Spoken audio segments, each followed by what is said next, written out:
Hi everyone. For those of you who don't know me, my name's Emma, and there's my cute little cat Shane. The reason I'm talking to you this evening is to tie in with the fact that it is second day of Mental Health Awareness Week, but also because today's a day special and close to my heart because it's part of the LGBT community and it's IDAHOBIT Day, the International Day Against Homophobia, Biphobia and Transphobia. And it's kind of a good place to start really when thinking about how the LGBT community are affected by mental health.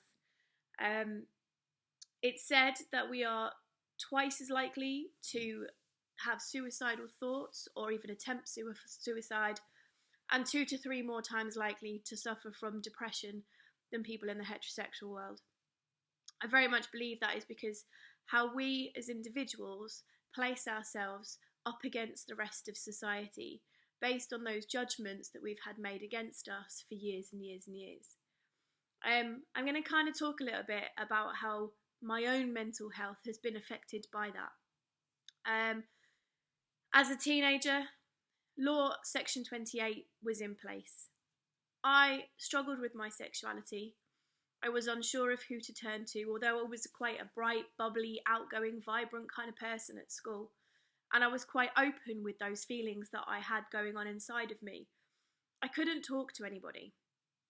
I didn't really want to talk to my parents because my mum was quite religious and I was going to church, and that was kind of something that was conflicting in my head of how could I be have the two things align with each other.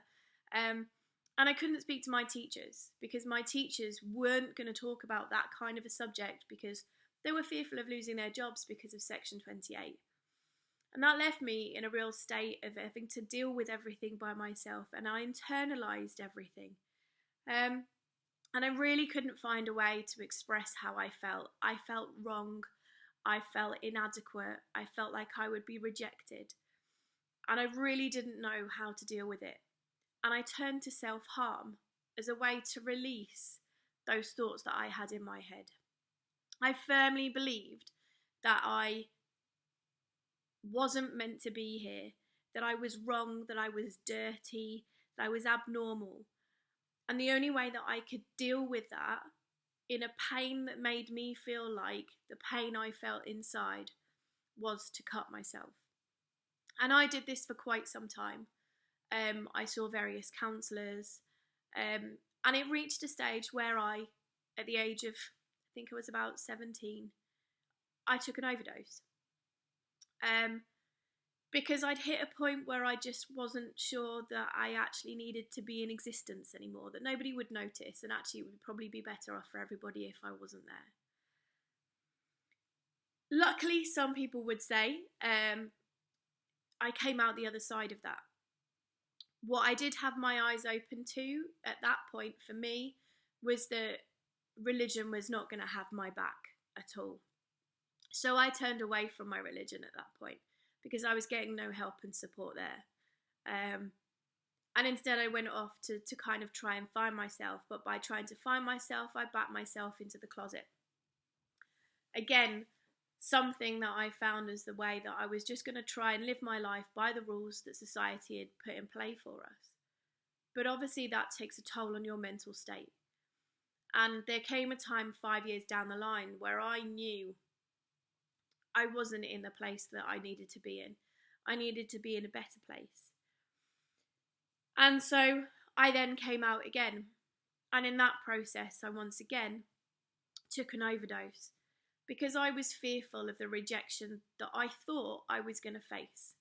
That I, again, didn't feel like I could turn or talk to anybody. At the time, I was in the early stages of my teaching career. And I thought coming out and being gay and being a teacher wouldn't work, that I could not be both. And I remember lying on the bathroom floor having taken a bunch of paracetamol and the excruciating pain I felt in the pit of my stomach, but also the fear that nobody would know or notice if I wasn't there. And I admitted myself to hospital the day after, because although it hadn't worked, I was still in pain. And for some reason, something clicked at that moment, and I realised that actually there were people who cared about me.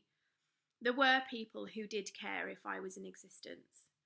And actually, what I needed to do was to be more accepting of myself and see that the world would also be accepting of me and who I was. And that kind of was the beginning of the new me. I very much now, sort of 8, 9, 10 years down the line, very much am accepting of who I am. In fact, it's part of my job. I currently work for Broken Rainbow as a training coordinator, and part of what I do there not only is talking and teaching people about domestic abuse and domestic violence within same-sex relationships, but it's raising awareness of the LGBT community. Because I very much feel that educating others is the way that is going to break down those stereotypes. And hopefully that will impact positively on the mental health of others within the LGBT community. Now, I can't say everything has been rosy, and I can't say that I, hand on heart, never think about not being here anymore, or not even think about self-harm. I would very much align myself as a recovering alcoholic. I would refer to myself as a recovering self-harmer. I now know my triggers. I now know what I need to do to walk away from those triggers and turn those into positives, or at least make sure that they don't become the reality of the negative that they could be. And I wouldn't be able to do that without the support of the network of friends and close people I have around me. My partner is amazing. She knows and can tell when I'm on a down. She will let me sit and cry and cry and cry into her arms and not even have to explain myself. And that's a really big thing for me, is having that support. But I know not everybody has that. And so we need to find ways that people can have that, especially when LGBT organisations such as PACE, who were there specifically for the LGBT community, are no longer in existence. And I think that's where us as community members need to be there and actively, openly talking about mental health issues, actively sharing with others some of those experiences that we have personally had, so that others know that they're not alone. Because the worst thing you can feel when you feel so down like that is to feel alone, to feel like nobody understands, to feel like nobody cares. So the end of this is, if there is one thing you take away from today, please stop somebody from within the LGBT community, apologies for the email there, please stop someone from the LGBT community, whether it's somebody you know close or whether it's somebody that you just happen to know maybe is in your workplace, and just ask them, honestly ask them, if they're okay right now. And if ever they're not, that let them know that you are there to be a set of ears, to listen to anything they may have to say. Because every now and again, it does us all some good to just be there for somebody else and listen. Thank you for listening to me. Night, everyone.